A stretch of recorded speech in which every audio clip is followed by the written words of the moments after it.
Bien, amigos, tenemos un viernes muy complicado, no solamente aquí en la revista, sino en el país.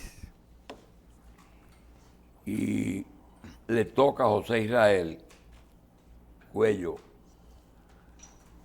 una serie de esos temas que necesitamos que nos echen gota en los ojos.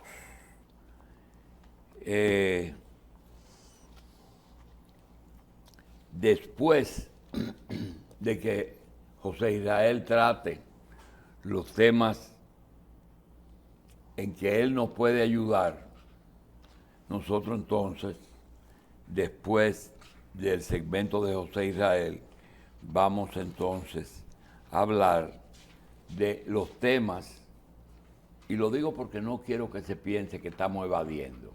Hoy hay dos fallos, uno de medida de coerción y otro de Odebrecht. Los dos casos que involucran los dos montos más grandes que el Estado ha realizado y que están en tribunales los dos. Es decir, que eso es suficiente problema. Es decir, que no hay nada de lo que está ocurriendo que no lo vamos a tratar más adelante. Hay muchas cosas, pero el ingeniero Cuello nos puede ayudar. Por ejemplo, en los imprescindibles, el viaje del chino a Rusia, las operaciones de Odebrecht en la República Dominicana, que siempre José ha tenido una posición muy clara con respecto a esa obra. Está hecha y hay que separar lo legal de lo técnico, de lo económico, pero eso no lo pueden eliminar, porque ya la inversión está hecha. Y finalmente, las transformaciones o la transformación energética, que parece que en algunos casos avanza y otras veces nos traen algunas objeciones, como por ejemplo el caso de los autos eléctricos. Parece que tienen un pro y un contra, pero siempre ha sido así. Todos los sábados los recordamos cuando hablamos de la incidencia de la cultura en la alimentación. Así pasa con aquellas cosas que hemos manejado siempre.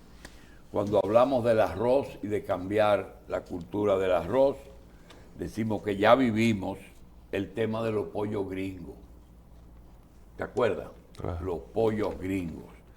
Total que ya, sin los pollos gringos, no hay suficiente alimentación en el país. De modo que vamos a dejar que José nos comience con los imprescindibles. Fíjate, tuvimos una experiencia, Lourdes y yo, hace una semana, muy íntimamente importante. Quisimos llegar un domingo al Jardín Botánico y no pudimos entrar. La cantidad de gente que va a ir. Pero en el Botánico. Al Botánico. Que no se pudo entrar. No se pudo entrar. La cantidad de carros que había. Te ponía el carro, te obligaba a estacionar a 2 kilómetros de distancia. Que para uno es un problema en una zona que no conoce, que puede tropezar, porque hay muchas raíces en la calzada. Pero la alegría obedeció a lo siguiente. ¿Por qué esto tiene este éxito gobierno tras gobierno? Por la continuidad. El equipo humano que ha trabajado ahí desde su organización siempre ha sido el mismo. Siempre ha sido el mismo. Alguno ha salido fuera a estudiar y ha vuelto, pero vuelve ahí. Entonces uno piensa que también hay imprescindibles en otros sectores del país. Particularmente en la banca central. Si hay una razón por la cual la estabilidad de la moneda se ha mantenido, el desplazamiento en el valor de la moneda con respecto al dólar ha sido el más sólido de toda América Latina, desde el 47, cuando se fundó el Banco Central, hasta hoy, la moneda ha llegado a 50 y pico por uno. En otros países, con gente más formada que nosotros, con universidades mejores,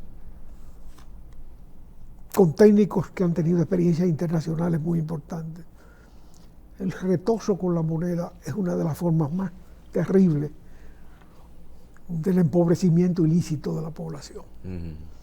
Porque varias veces ha habido que quitarle 3 ceros a la moneda para volver a empezar con otra moneda que sólida, una por una, y volver al mismo relajo.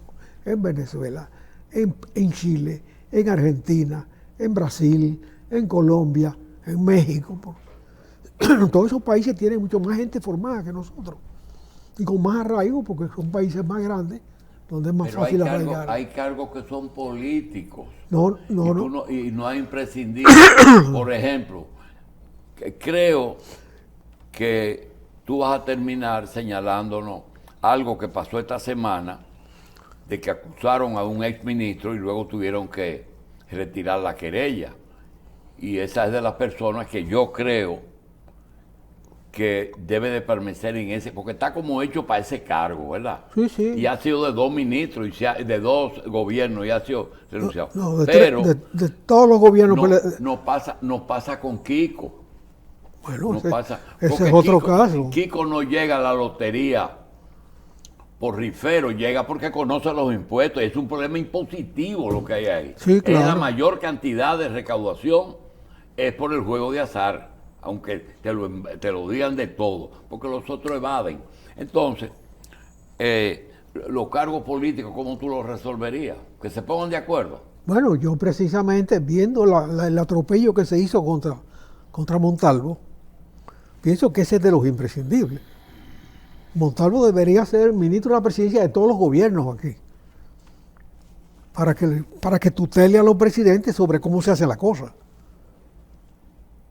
No digo que este presidente necesite tutela, no me estoy refiriendo a un caso, pero me estoy refiriendo a Montalvo, que si bien no hay condiciones para la eternización de su cargo, pero tampoco para el atropello. Bien. José, ¿por qué? Si hay alguien que puede considerarse un imprescindible en este país, es Montalvo. Imprescindible en el sentido más estricto del famoso poema de Bertolt Brecht. De Bertolt. Otro tema, el tema del viaje del chino a Rusia. ¿Por qué hay que leerlo en japonés? Bueno, porque el japonés cogió para Ucrania. ¿Por qué? El japonés cogió para Ucrania. El ministro de Relaciones Exteriores de Japón no sale casi nunca de ahí. Y cuando el chino cogió para Moscú, él cogió para Ucrania. En un viaje insólito. ¿Por qué? Porque se está emparejando la resma de la geopolítica por allá. Y él necesita. Japón no se va a colocar a la cola de China. Y a propósito tan sencillo como es. Inserta ahí, José, ese país que surge con ayuda americana y con el trabajo de los japoneses después de la guerra y que hace un boom, y resulta que ahora con el surgimiento de los chinos, como que Japón está más tranquilo. ¿Qué es lo que pasó con la economía de Japón y con Japón? Mira, me planteé. Porque ayer mismo se anunció, anteayer, que el presidente iba para Japón. Después suspendió el viaje y hoy se anuncia que la vice va para Japón a representar al presidente. Bueno, el presidente tenía un viaje montado, tengo entendido, para Japón y Corea.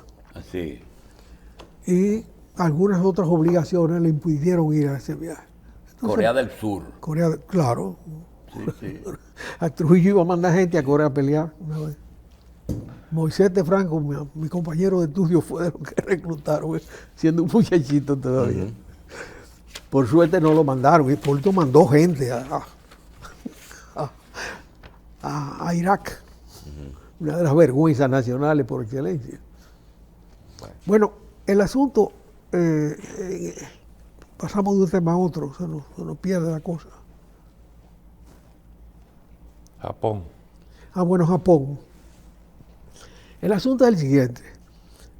Japón creció con la tutela americana, decían. Los Estados Unidos hicieron el crimen más grande de la historia. El más grande, porque fue un abuso tecnológico. Bomba. No.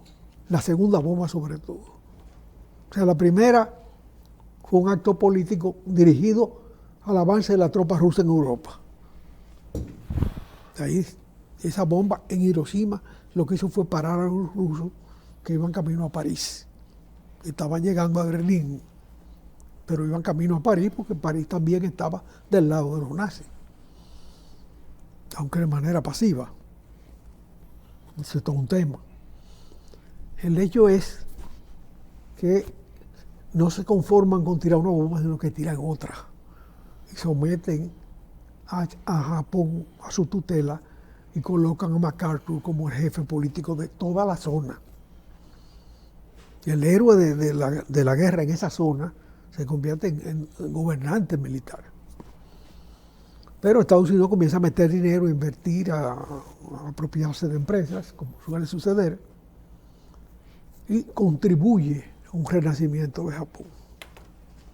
Bueno, conjuga las dos economías, la economía norteamericana y la economía japonesa, y sobre todo maneja la reconstrucción de Japón. Ese plantea el periodo de esplendor de Japón. Pero lo propio acontece con China. Cuando Kissinger y Bush fueron y abrieron, y Nixon abrieron la puerta. Fueron a abrir la puerta, pero el objetivo de ellos era intrigar en las malas relaciones entre Rusia y China.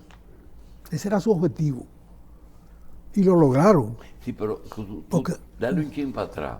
¿Tú viste esta semana que apareció que en la ciudad donde apareció el coronavirus en el 19 y el laboratorio que desarrolló, donde nació el virus, donde se dice que nació el virus y donde luego se desarrolló la primera vacuna, aparece que el dueño es Pfizer, una compañía americana, y mucha gente, ya porque aquí llaman, pero ven acá, ¿por qué China no aclara eso?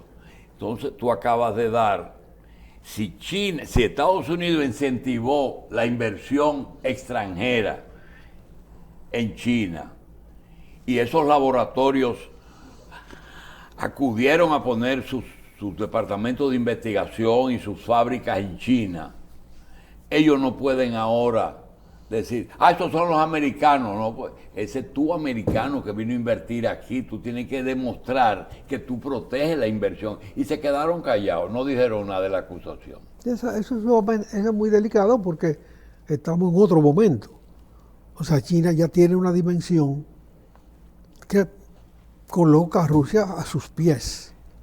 O sea, todo aquel debate pseudo-ideológico del revisionismo moderno y todas esas cosas está olvidado. Porque Rusia renunció a eso. Y la guerra de Ucrania, en última instancia, la posición de China es que la que la decide. El que apoya o no apoya a Rusia. Pero claro que sí. Claro que sí.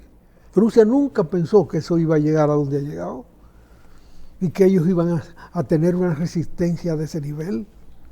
Nunca pensó. Ellos pensaron que la ocupación de toda Ucrania o del pedazo que ellos estaban antojados ahora era semejante a la que hizo hace 2 o 3 años. Prácticamente avanzaron y tomaron poblaciones que eran mixtas porque tienen una frontera común hace tiempo y se han ido penetrando unos a otros, pero particularmente Rusia a Ucrania. Pero tú te pones a pensar que en el momento más ríspido del debate pseudo-ideológico sobre el revisionismo moderno y todo eso disparate, el poder estaba en manos de los ucranianos de Rusia. Eran Khrushchev, que hizo su carrera en Ucrania, hizo la guerra en Ucrania y por ahí ascendió al poder político, al poder central. Y Brezhnev, que era su secuaz. Y en un momento que sacrificaron a Khrushchev de una manera inexplicable, con lo que satisficieron a Fidel Castro, que estaba molesto por lo de los cohetes, pero a la vez se lo entregaron a China y China dijo, eso no es suficiente. Y siguió barateando. Entonces Kissinger entiende que hay una brecha para penetrar ideológicamente, conceptualmente y con inversiones. Kissinger, porque Nixon no tenía capacidad para manejar esas cosas. Kissinger decide eso, pero los resultados son muy positivos para la humanidad. Porque la realidad es que China es otra cosa, como Japón es otra cosa. O sea, esa conjunción de un poder económico como Estados Unidos, donde nunca ha habido una bomba, salvo la de la Torre Gemela, en la historia una bomba externa, sino ha habido conflictos internos. Los 3 aviones, eso. Sí, pero nunca ha habido una guerra dentro de su territorio desde potencias extranjeras. De manera pues que en esas condiciones Estados Unidos hace inversiones gigantescas en China y 700 millones de gente pasan a un mundo distinto. Y eso enaltece a la humanidad indiscutiblemente. Bien. Pero recompone las poblaciones. Ya China es una potencia nuclear, es una potencia en todos los sentidos, es la segunda economía del mundo, aceptado por los números que existen, y en consecuencia pide un espacio y está utilizando la guerra en Ucrania para ocupar ese espacio. Por eso el japonés va a Ucrania, porque es desde Ucrania hasta Japón es todo el pedazo que se está discutiendo. Y no, realmente pasa Rusia a ser un segundo país dentro del bloque asiático. José, tú te tomaste el trabajo de detallar las obras que hizo Odebrecht en la República Dominicana, desde el acueducto de la línea noroeste hasta Catalina y la ampliación de la carretera San Pedro Romana, y una que todavía está inconclusa, que es 14 kilómetros que están de Sabana Larga a San José de Ocoa, de la carretera que está ahí en Piedra Blanca. Todos esos son obras menores. Bueno, pero estoy hablando pero bueno, la que inconclusa por excelencia, la inconclusa por excelencia es Punta Catalina. Ok, pero porque el contrato no se ha cerrado. Sí, pero quiero decirte lo siguiente. Hoy se va a producir el primer fallo de fondo y hay un total de esas obras que yo no sé si estoy bien o mal. Dice 1.000 millones, 492 millones, 487.477. Déjame ver, ese 1.000 millones es un billón. Ese uno que está ahí es un billón. Un billón. Un billón. Entonces, ese es el presupuesto de este año del país. Espérate, me está poniendo un tema acá. El total de esas obras dice que es eso. Perdón. Primero, esa tabla no la hice yo. Esa tabla yo la conservaba en un archivo en la computadora de un trabajo que salió en Diario Libre. De un trabajo de recopilación internacional. Tiene 3 columnas: contrato original, las adendas y el total. Las adendas son más grandes que los contratos originales. No. Las adendas son un 25% aproximadamente, 25% del contrato original. Está dentro de los marcos normales. Pero el total es un número de referencia importante porque ellos han reconocido que reservaban el 25% de todas las obras contratadas y de las adendas para fines de sobornos.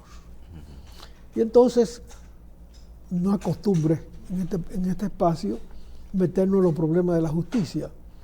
Pero hoy que se está celebrando ese juicio, es importante recordar que a la fecha que se cerró este cuadro de 1.500 millones de dólares de contrato, 1.492 millones de dólares, a la fecha que el 22% de eso es una suma muy distinta a la que se está discutiendo en ese juicio. De manera que ese juicio está invalidado porque está sentado sobre una información deficiente. En consecuencia, sus resultados ya los vemos. Se acusó a una serie de gente, se infamó a más de uno, porque todas esas cosas se hacen. Se deshojó el pollo y ahora resulta que hay 3 personas ahí que quedan encartadas en un juicio que se diluye en la realidad. Y esto no se toca. El tema del 22% no se toca, porque el Procurador General de la República cerró un acuerdo con Brasil. En base a un 4. En base a un 92 millones que negoció Odebrecht a través de su representante en el país, que es el señor Rondón. Donde hay muchas cosas, necesariamente no sobornos, porque él fue contratista de ellos, él fue representante de ellos y merecía retribución por eso. Él fue socio de ellos en más de una de las obras y ese número de 92%, de 92 millones no tiene nada que ver con la realidad. La realidad está en este número y en su admisión de un 22%. Entonces el Estado tiene que retomarlo por ahí y abrir la discusión con Brasil, sobre todo ahora que Lula, que fue el que se inventó la asociación de Odebrecht con Hipólito Mejía, que asuma y acepte a nombre del Estado, porque Odebrecht se declaró en quiebra.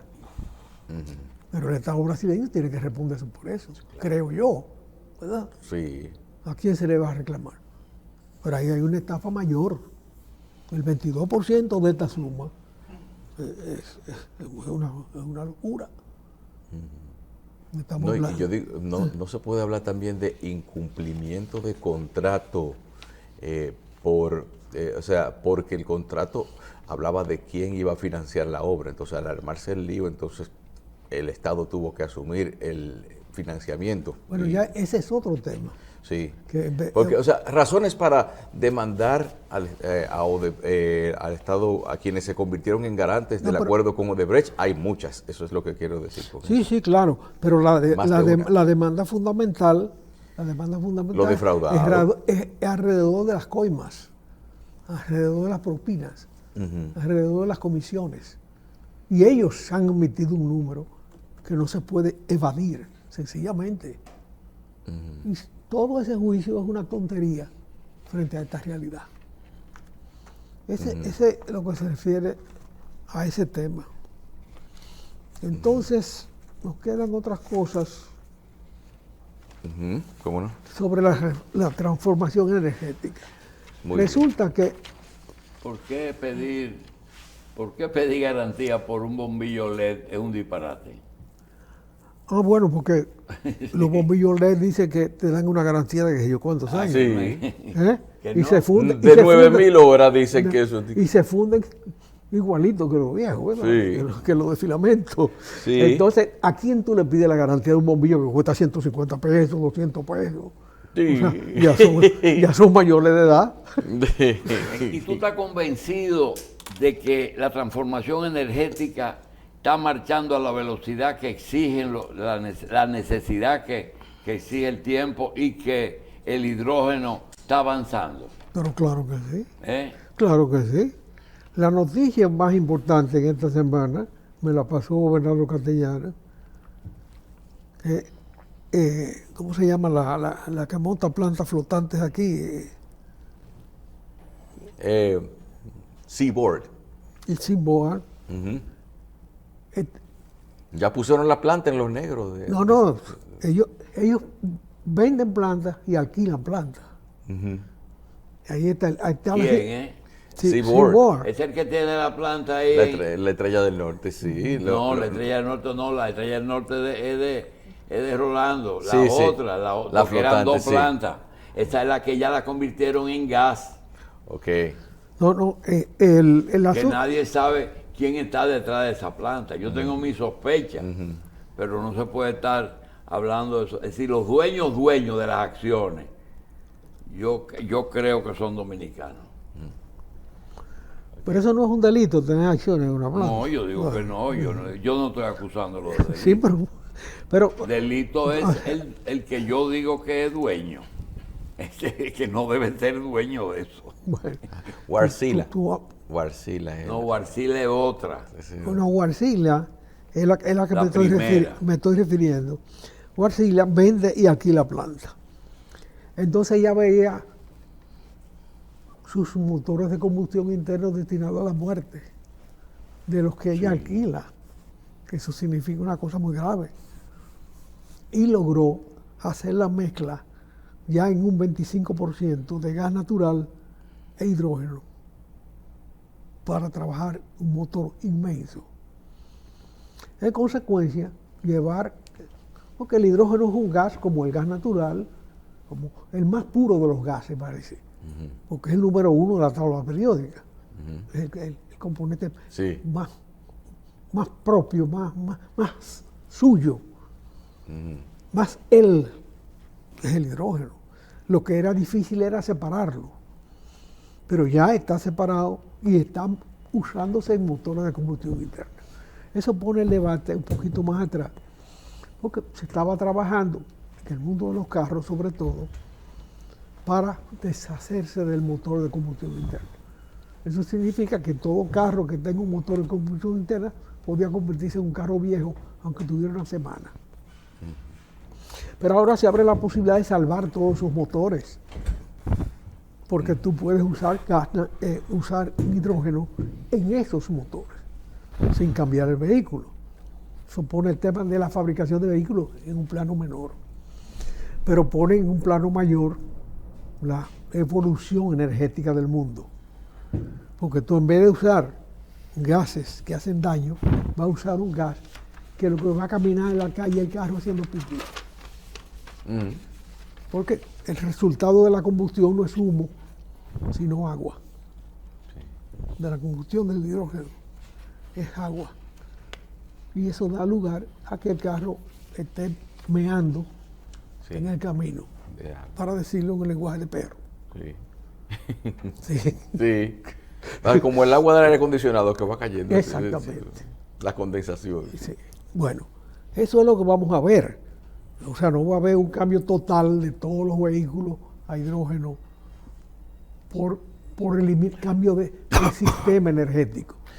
El sistema energético puede seguir, porque ya hace tiempo que el gas natural y el gas licuado de petróleo, o sea, el de cocina, aquí en este país se usan como cosa normal en motores de combustión interna. Sí, pero hay algo.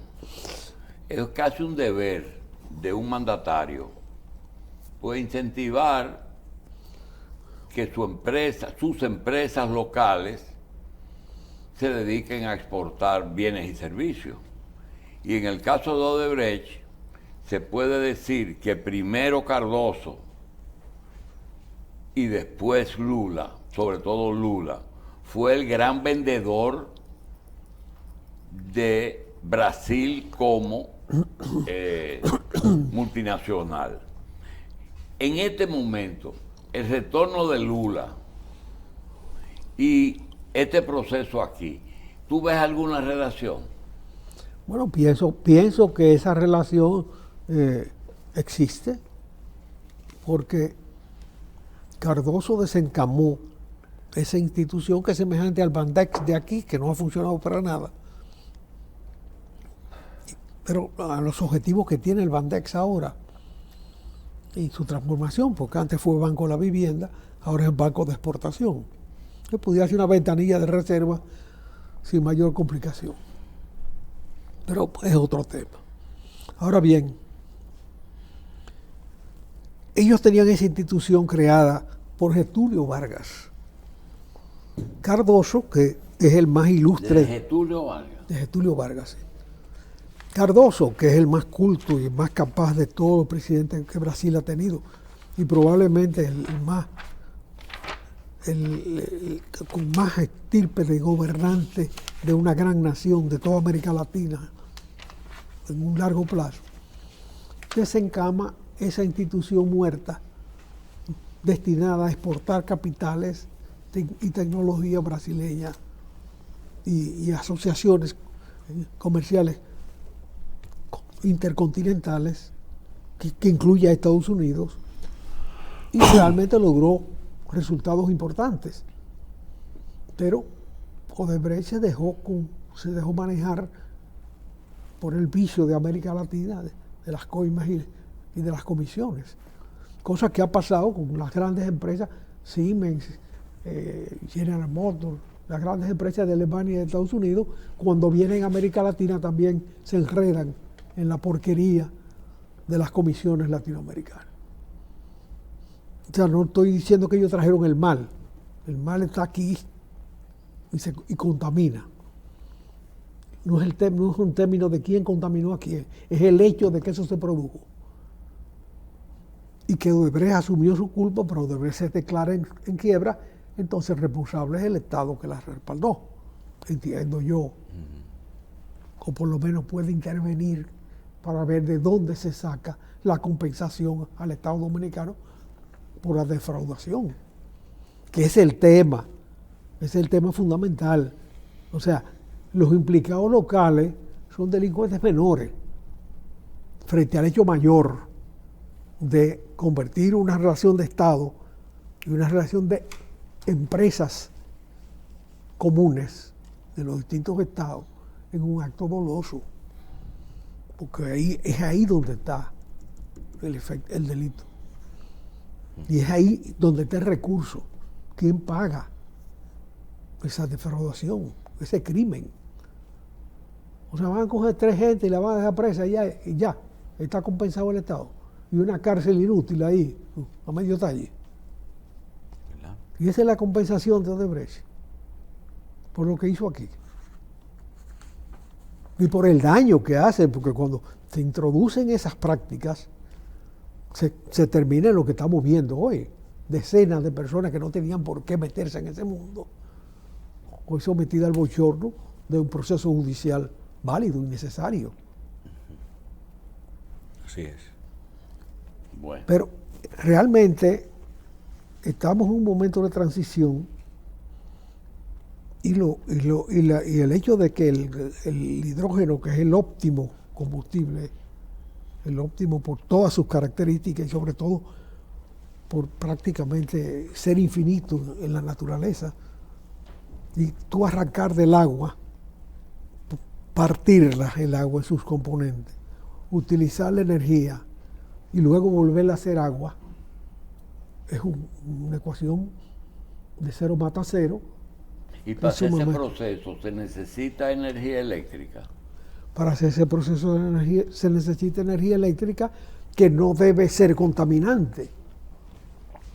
Y ya existe. El hidrógeno verde, el que dice, generado a partir de energías renovables. Exactamente. Y además, la capacidad del viento, la capacidad de las mareas, la capacidad de las diversas formas de lograr. ¿Y qué por ciento de la energía que hemos usado siempre, cuando plenamente estemos en hidrógeno, podía evitarse? Podía pensarse que para producir ese hidrógeno se necesitaría un 10% de la tradicional. No, esos son números que no se han establecido todavía. Lo cierto es que nuestro país puede reducir la factura, el costo de la factura externa de la energía a cero, salvo maquinarias y motores y otras cosas, pero de los combustibles, del combustible para producir energía, lo puede conducir a cero y puede ser exportador de hidrógeno. Eso tú te supone que tú borres esa factura de las importaciones dominicanas. ¿Cómo crece el Producto Interno Bruto del país? Prácticamente se duplica con un solo renglón, borrando la factura de combustibles. Y siendo capaces de exportar ese combustible a otros sitios. O sea, nos zafamos de las grandes compañías petroleras que han extorsionado a los países dependientes del petróleo. O sea, se habló del problema ambiental y se estableció una cosa de carácter casi religioso, unos méritos de modificación ambiental que no han dado resultados. Eso no es un problema de buena voluntad, es un problema de negocios. Y por la vía del negocio se ha llegado a la solución. Eso es el momento que estamos viviendo. Pero esa solución hay que asumirla y facilitar los resultados de la introducción. Por eso, un rendimiento de las tierras arroceras podría ser que dediquen una parte de sus tierras que son deficitarias produciendo arroz a la producción energética, porque es armónico con la resolución de los dos problemas. Entonces, el hidrógeno, el proceso de obtención de la molécula del hidrógeno podríamos decir, menos complicado que la transformación de un combustible fósil, es decir, porque quizás no tenemos la tecnología, hablamos de que podría ser el combustible más puro, pero lo sería más puro porque es el que menos transformación necesitaría para poder usarse. No, mira, hasta ahora ha sido una transformación costosa, pero ya no es así. No, porque el petróleo necesita ser refinado, el gas natural hay que comprimirlo. No, espérate, el petróleo está lleno de componentes dañinos desde un principio. Pero la dificultad que había con el hidrógeno, porque no se había abordado, era que era costosa la separación del hidrógeno de su fuente mayor, sí, que es el agua de mar.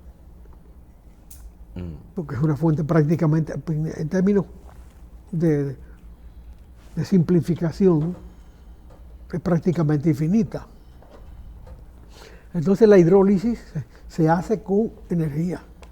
Y la otra fuente de energía, si daña, no vale la pena hacerlo. Pero ahora se ha podido establecer esa separación sobre la base de energías renovables, de energía sana. Claro. De manera que, y además se ha logrado establecer, que es el origen de este comentario, que el hidrógeno puede emplearse directamente en los motores de combustión interna. Qué bien. Bien, vamos a una pausa y volvemos un ratito.